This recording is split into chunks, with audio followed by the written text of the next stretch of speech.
Hey everyone, it's Lorraine with Lorraine Murray Fitness, and I am starting my new series titled Back to School. Today's topic is school shopping for kids. I don't know how many of you have the same issues I have, where you have little tiny petite children who are also average. And what I mean by that is I have an almost 7-year-old and a 4.5-year-old, and my almost 7-year-old is average height for her age, but her waist is the size of a 3-year-old. So as you can imagine, unless she's wearing tight little leggings or legging shorts, nothing fits her because her waist is so small, but her legs are so long. My 4.5-year-old's the same way. Her waist is probably an 18-month to 2T, and her legs are that of like a 4-year-old. So school shopping is hard. At that age, I'd really just prefer to go shopping myself, pick out stuff, and come home with it. But it's really complicated when your kid has, I don't want to say misshapen body shape, but a complicated sizing issue. So we traveled back to Pennsylvania to go school shopping because here in North Carolina you pay you pay clothing taxes, and in Pennsylvania clothes are tax-free. So our children were already up visiting their grandparents for a week before my husband and I headed up to Pennsylvania to get them, but we decided to take advantage of that because we had 4 extra days once we got there, and we decided to take advantage of the tax-free shopping. So we get up there on Wednesday, and on Thursday my husband had to go to a work event, so he was going to be gone all day Thursday and part of the day Friday. And me, being the amazing wife that I am, decided that I would take the girls school shopping on my own so that when he got back he could spend time with his family. So we headed out. I borrowed a car and we headed out, and the first stop we went to was TJ Maxx because they have some cute shirts, and sometimes you can find some little jean shorts or something like that. And here in North Carolina, when you go school shopping, you still kind of school shop for summer, and then you have to make like a second trip in the middle of the fall in order to get winter clothes because it's still warm here.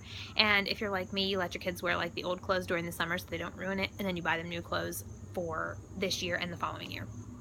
So anyway, we went to TJ Maxx and we lucked out, and I found Raylan, my older daughter, 2 pairs of shorts. They were a size 5, but they had that adjustable waist, and we were able to tighten it without her freaking out. It wasn't hurting her, so that was amazing. And then we decided to head off to Kohl's. In my mind, I was thinking Kohl's. They have those mix and match things where I can like buy one short and buy one short, couple shirts that match, then get another pair of shorts that go with the same shirt. So we get to Kohl's, and my little daughter Payson, she found an outfit, and it was great. I was like, okay, this is going well. And then we walked over to the mix and match for the little girls. And this is when it started going downhill, guys. They both started kind of running away. They weren't listening. Of course, they started arguing. And Payson picked out like the most hideous pair of shorts and wanted me to find shirts to match. And it wasn't happening. So finally, after a little bit of frustration, I gave up, went to the big girl section for Raylan, and it started downpouring, and you could hear it. And Payson is like terrified of thunder and lightning, so she started panicking. Raylan's over in the distance looking at the jewelry and belts and stuff that she actually doesn't even wear. So I had to like reel them back in order to even get Raylan to look at some clothes. And we did luck out and find a couple things there, but definitely not enough for everything. But by this point, I was done. Like, I was tired. We had been traveling a ton. The girls were tired. And I said, it's pouring. We're going home. We're not going anywhere else. So we go and we check out. And, like, when I say downpouring, guys, the rain was, like, downpouring to the side. Like, it was absolutely horrendous. So we're standing there. And I'm thinking, how can I escape and get to the car with 2 kids, bags, and no help? So I waited and waited and waited. And when I saw that the rain had slowed down just a little bit, I took the bags and balled them up and shoved them in my purse. I had Raylan jump on my back. I carried Payson, and I was holding an umbrella. And I knew this wasn't going to end that well, but I had to do something. So we run out to the car. We get in. We're soaked. We make it home. And then I was like, okay, we have to wait for Dad because I can't do this, girls. Like, we're going to go tomorrow. So Steve gets home, gets back to his parents' house, and we take off to our old town where we know that there was a bunch of clothing stores for kids. And we go out there. And we go to Old Navy first, and we can't find Payson because she ran away, and she's sitting down on a shelf trying on all the shoes. She wasn't allowed to get them, so she started bawling. So then she was upset. The kids were just exhausted from already being up there for a week. They were ready to head home. So this was not going well either, but we wanted to take advantage of this tax-free clothes shopping thing. So we found a few things at a couple stores, thinking we would like luck out on clearance stuff for summer clothes, because up there you shop for fall clothes because it gets cold faster.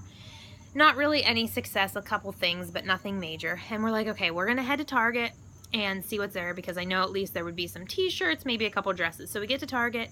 We did find Raylan a pair of shorts and a couple shirts and a dress. Payson, we had no luck at all.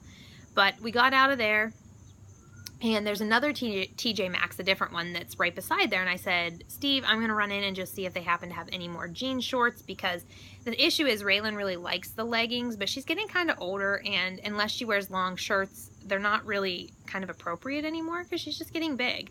So I run in and I luck out and find one more pair of shorts that was the exact same brand and style as one we had found before, but in a different color. So we got that, and I got him both a tank top or something. Got out, and we were gonna head home, but his parents wanted to have dinner in the same town that we were in. So we actually were able to go to the shoe store we wanted to go to, where they always have buy one, get one half off. So we head in there because they both needed new sneakers. And out of, I think, God deciding that we were absolutely finished and couldn't handle much more parenting at this point, they both tried on one pair of shoes and they fit, they loved them, we were done. So that was absolutely lucky that we got that. But school shopping for us is not always something exciting. I really do wish I could just go shopping by myself, but the girls are picky enough that if I buy it, they're not going to wear it, even though if they picked it out, the exact same thing, they'd wear it. So we kind of have to take them with them, but they're horrible shoppers. I hate shopping. Steve's not any better. So shopping for us is pretty much torture these days. And I'm waiting for the day that they actually care enough about what they're wearing that shopping becomes more fun. So anyway, tell me below in the comments if you guys have any amazing tips for school shopping with little kids, how you get them to cooperate, or where you find some amazing clothes for kids with little itty bitty waists that are normal height. I would love to hear from you guys, and come back to see part 2 of Back to School series. Have a great night. Bye.